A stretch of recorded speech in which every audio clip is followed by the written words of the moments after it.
படித்த வேட்பாளர் வந்திருக்காரு. இவ்வளவு வருஷம் இல்லாம ஒரு நல்ல வேட்பாளர், ஒரு ஐபிஎஸ் ஆபீசர் வந்திருக்கிறார். யோசிச்சு பாருங்க. இதுக்கு முன்னாடி நம்ம வேட்பாளர் பார்க்கவே முடியாது. அதனாலதான் நம்ம இளைஞர்கள இறங்கிட்டோம். இவங்களுக்காக ஓட்டு கேட்கிறோம், ஒவ்வொரு இடமா போய் செய்யறோம். இவங்களுக்கு எல்லாம் பாருங்க வயசு தினம் காலையில 6 மணிலிருந்து நைட்டு 10 மணி மட்டும் வாக்கு கேட்கிறாங்க. எதனால இதெல்லாம் ஒரு மாற்றம் கொடுக்கும். 19ஆம் தேதி நம்ம நொய்யலாட்டை காப்பாற்றுறதுக்காக, நொய்யலாட்டை காப்பாற்றணும், தண்ணீரை காப்பாற்றணும், குடிநீருக்காக ஒரு மாற்றத்தை கொடுங்க. சட்டமன்றத்தில் திமுக உட்கார வச்சிட்டீங்க, இங்க 10 எம்எல்ஏ ஏடிஎம்கே உட்கார வச்சிட்டீங்க, ஒரு மாற்றம் கொடுங்க. நம்ம பாஜகவுக்கு பிஜேபிக்கு ஒரு வாய்ப்பு கொடுப்போம். தாமரை சின்னத்துல அண்ணாமலைக்கு ஒரு வாய்ப்பு கொடுப்போம். அவ்வளவு படிச்ச நபர் 39 வயசுல ஐபிஎஸ் தூக்கி போட்டு வந்திருக்கிறாரு. நம்ம உட்கார்ந்து சொகுசா உட்கார்ந்துருக்கலாம். ஆனா இங்க இறங்கி போராடுற ஒரே ஒரு வாய்ப்பு கொடுங்க. தாமரை சின்னத்துக்கு வாய்ப்பு கொடுங்க. எதுக்காக? தண்ணீருக்காக, நம்ம ஆத்துக்காக. ஆறுங்கிறது தண்ணீருங்கிறது நம்ம அம்மா மாதிரி, அதை வணங்கி நம்ம எல்லா செயலையும் செய்வோம். இப்ப இறந்துட்டாங்கன்னா எங்க போய் நம்ம எல்லாம் கரைக்கிறோங்க? நம்ம நதி அவ்வளோ முக்கியம். நதி இருந்தாதான் மக்கள் வாழவே முடியும். தண்ணி இல்லைன்னா மக்கள் வாழவே முடியாது. அப்படி இருக்கும்போது நொய்யல் நதியை இவர் காப்பாற்றி தர, மீட்டெடுத்து தரங்கிறார். ஒரு வாய்ப்பு கொடுங்க போதும். நம்ம திமுகக்கு மாத்தி திமுகக்கும் அதிமுகக்கும் மாத்தி ஓட்டு போட்டது போதும். ஒரு மாற்றத்தை எதிர்பார்க்கலாம், ஒரு மாற்றத்தை கொடுக்கலாம். நாங்க இளைஞர்கள் உங்களை கெஞ்சி கேட்கிறோம், ஒரு வாய்ப்பு மாத்தி கொடுங்க. மறந்துடாதீங்க, இந்த முறை தாமரை சின்னத்துல அண்ணாமலை அண்ணாக்கு நீங்க ஓட்டு போடுங்க. மிகப்பெரிய வெற்றி கொடுங்க.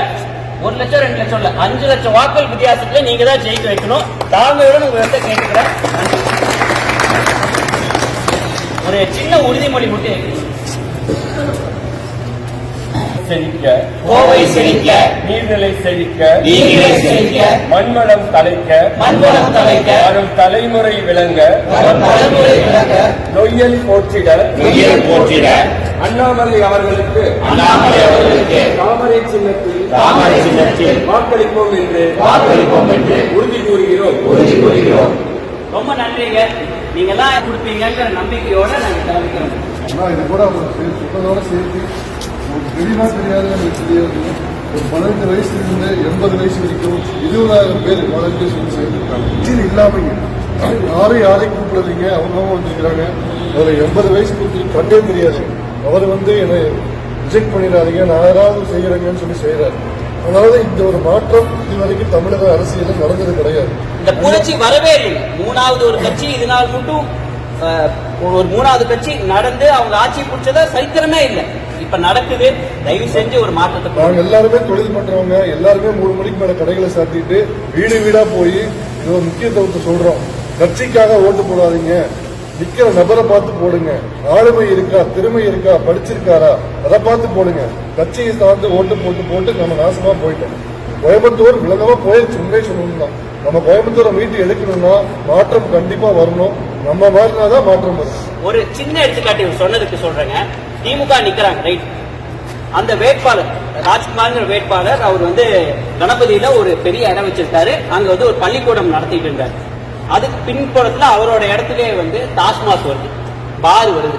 இப்போ உடனே அங்க பிரச்சனைகள், ஒரு ஸ்கூலும் ஒரு டாஸ்மாக்கும் பக்கத்துல இருந்தா பிரச்சனைகள் வரும். சட்ட ரீதியா அது நடத்தக்கூடாது. இப்ப பிரச்சனைகள் வருது. பேரண்ட்ஸ் எல்லாம் கம்ப்ளைண்ட் பண்றாங்க, ஐயோ இங்க ஸ்கூல் பக்கத்திலேயே ஒரு பார் இருக்குது, வேணாங்க அப்படின்னு சொல்லி கம்ப்ளைண்ட் பண்றாங்க. அப்போ ஒரு நல்ல மனுஷனா இருந்தா எதை மூடுவாங்க? Wine shop. இவங்க என்ன தெரியுமா பண்ணாங்க? இந்த வேட்பாளர் அந்த ஸ்கூலை மூடினார். இது அவர்கிட்டயே நீங்க வந்தாருன்னா கேட்டு பாருங்க. அந்த ஸ்கூல்ல மூடினார். அப்பேற்பட்டவர் தான் வேட்பாளர். ஆனா இவரை ஏன் தேர்ந்தெடுக்கிறாங்கன்னா அந்த கட்சிக்காக ஓட்டு போடுறது. அதை மாத்தணும். ஒரு வேட்பாளரை பார்த்து ஓட்டு போட்டாதான் அந்த கட்சி நல்ல வேட்பாளரை நிப்பாட்டுவாங்க அப்படிங்கறத இவர் சொல்றாங்க. இதுதான் மாற்றம்.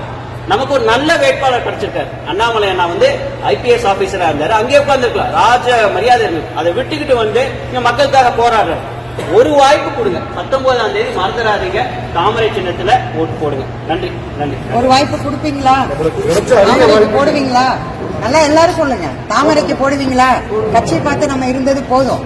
இது இறுதி வாய்ப்பு நமக்கு கிடைச்சது. அவருக்கு எதனால ஒரு பிரயோஜனம் இல்லை. நமக்கு கிடைச்ச வாய்ப்பு நாம பயன்படுத்திக்கலன்னா பழைய மாதிரி ஏர் பங்கு, வாட்டர் பங்குன்னு வந்துடும். அந்த நோக்கி தான் போய்கிட்டு இருக்குது. ஒரு வாய்ப்பு கொடுத்தாதான் நம்ம இதுல இருந்து தப்பிக்கலாம். எனக்கு வயசு 62. என் காலம் ஓடிடும். லிட்டர் 10 ரூபான்னு வாங்கி குடிக்கிறதுக்கு தைரியம் இருக்கு. உங்களை நினைச்சுதான் நாங்க வந்திருக்கோம். இளைஞர்களை நினைச்சுதான் நாங்க வந்திருக்கோம். கஞ்சா ஒழியணும். கஞ்சா இருக்குதா இல்லையா? அந்த 2 வருஷமா அதிகமா இருக்கு, கோயம்புத்தூர்ல அதிகமா இருக்கு. கஞ்சா ஒழியணும், நம்ம அடுத்த சந்ததியர் ஆரோக்கியமா வாழணும், நல்ல கல்வி, நல்ல இயற்கையான சூழல்ல இருக்கணும்னா நம்மளுடைய கடமை தாமரைக்கு வாக்களிப்பது. எல்லாரும் வாக்களிச்சிருக்க. தயவு செஞ்சு பொதுமக்கள் இறங்கியிருக்கிறது இதுதான் ஃபர்ஸ்ட் முறை ஒரு கேண்டிடேட்டுக்காக. நாங்களாம் பொதுமக்கள் தான், கட்சிக்காரர் இல்ல. இந்த வயசுல எதுக்கு இறங்கி வேலை செய்யறோங்கிறத புரிஞ்சுட்டு பொதுமக்களுக்காக வேண்டியாவது நீங்க தாமரை சின்னத்துக்கு வாக்களிங்க. கட்சியாவது போட்டு அடுத்தடுத்த எலெக்ஷன் வரும் பார்ப்போம், அப்ப பாத்துக்கலாம். இந்த ஒரு முறை தாமரை சின்னத்துக்கு வாக்களிக்கும்படி என்னுடன் கேட்டுக்கொள்கிறேன். ரொம்ப நன்றிங்க.